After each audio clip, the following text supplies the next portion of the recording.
audience, narito kayo sa Kolehiyo ng Komunikasyon kung saan matatagpuan ang pugad ng mga talentadong mag-aaral ng PUP. Bibisitahin natin ngayong araw ang tanghalang PUP kung saan matatagpuan ang iba't ibang grupong pangkultural na ipinagmamalaki ng ating eskwelahan sa iba't ibang parte ng bansa at ng buong mundo. Ang tanghalang ito ay pangalawang tirahan ng mga student artists na may kanya-kanyang resident groups sa pamamahala ng University Center for Culture and the Arts. Ngayong araw, ibibisitahin natin ang isang grupo, ang resident choral group ng PUP, ang PUP Bagong Himig Serenata, kung saan tuturuan nila tayo kung paano kumanta sa isang choir at kung anong meron sa larangang ito.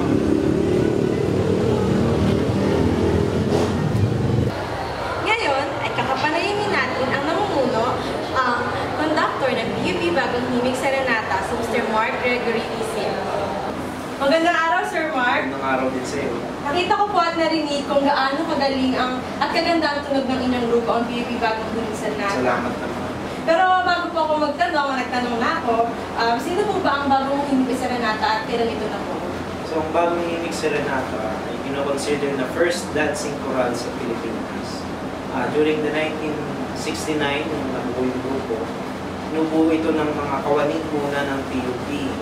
In the latter part ng year, nag-open na sila sa mga students. So, kami ang nag-pioneers sa dancing habang kumakanta. Kumbaga, hindi pa uso ang glee, ang Bagong Himig nag-giglingan po.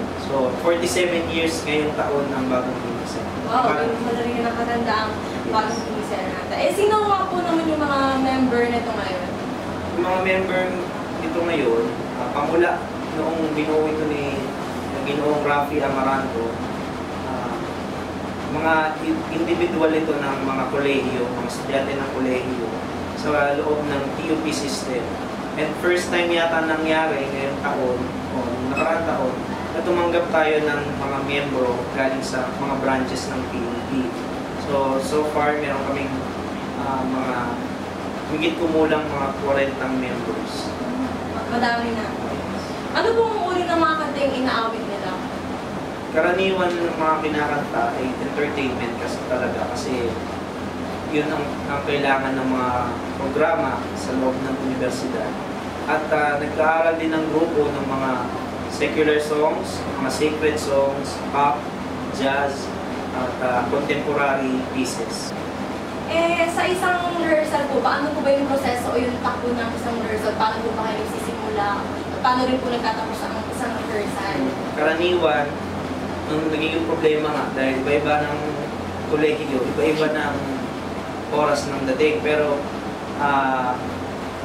tinitingnan namin ang mga posibilidad na magsama-sama. Pag medyo marami na, nag-vocal training muna, vocal warm-up yung grupo bago pumunta dun sa pyesa. May mga certain vocal warm-ups para sa mga kinakanta. Ay, ano po yung kahalagahan ng vocal training na po yung bago mag-start ng rehearsal? Kasi naniniwala ang mga musicians sa buong mundo na pagka kumanta ka nang hindi ka nag-warm up, parang mga, di ba pagka may events, may halimbawa, pa-fun run ka or something, boxing. Pag binigla mo yung katawan mo, mabibigla siya, di ba? Mapapagod ka agad, maaaring masira yung katawan mo o bumigay. So, ganun din sa boses, dapat inahanda mo yung boses mo bago mo kumanta ng mga mabibigat na pyesa. So, sabi nga ng isang doktor sa musika, pagka hindi ka raw nag-vocal warm-ups, parang kumuha ka ng kutsilyo at sinaksak mo sa sarili. Ganun kahalaga yun kasi hinahanda niya yung mangyayari dun sa aaraling pyesa, hinahanda ka niya. Dapat mag-warm up muna yung boses mo bago ka sumabak sa giyera. After po ng vocal training, ano pang susunod na gagawin? Ayun, nag-study na kami into sectionals. Sectionals tinatawag na sopranos, altos, tenors, and basses. Tinuturo. Tapos, sa bandang huli, pag naayos na per voice, per section, nagsasama-sama at inaayos ko yung tunog nila as a whole, as a group. Kasi mahirap yun, 4 na boses. Tapos minsan yung 4 na boses na yun, nahahati pa. May soprano 1, may soprano 2, alto 1, etc. Kaya dapat, yung mga members mismo, equipped Baga, alam nila yung part nila para pag nagsama-sama, madali ang turuan, madali siyang malinis. Eh, paano po natin mag-unite or paano natin mapapaganda ang tunog ng isang choir?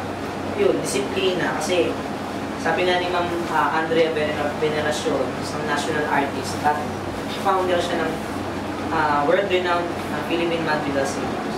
Sabi niya, ang rehearsal ay pinaka-importante.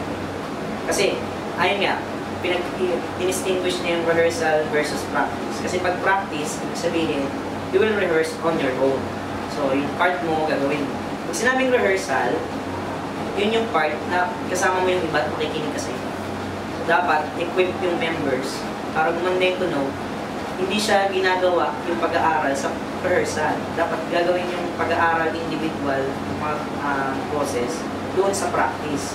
So, pagdating ng rehearsal, dapat alam na naman members yung kanta para pagka madali na siyang pagsama-samahin, mimix na yung mga boses para mag-blend ng maayos. Eh, ano po yung masasabi niyo sa mga future choristers o yung mga gustong sumali or mga gusto ring mag-choir na katulad ng mga estudyante ngayon ng PUP ngunit kulang sa confidence? Ano lang sila, sali lang sila, ang sali. Lahat naman mag-uumpisa sa pagka hindi maalam sa mga bagay-bagay. Natitrain naman sa loob ng grupo yung mga skills na kakailanganin sa pag-awit sa isang koro, sa pag-awit sa grupo. Look forward po kami lahat sa magiging palabas at pagtatanghal ng PUP Bagong Lunes Araneta. Maraming salamat, Sir Mark, at sana maging inspirasyon kayo sa mga taong gusto ring tumuloy sa kung anong larang napili niyo. Maraming salamat po, Sir.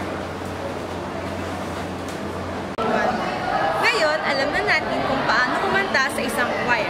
Naway marami kayong matutunan sa ating talakayan. Tunay nga ang sining ay isang instrumento at isang tulay sa pagbabago. Muli ako si May kasama ang YGT Productions. Salamat at paalam!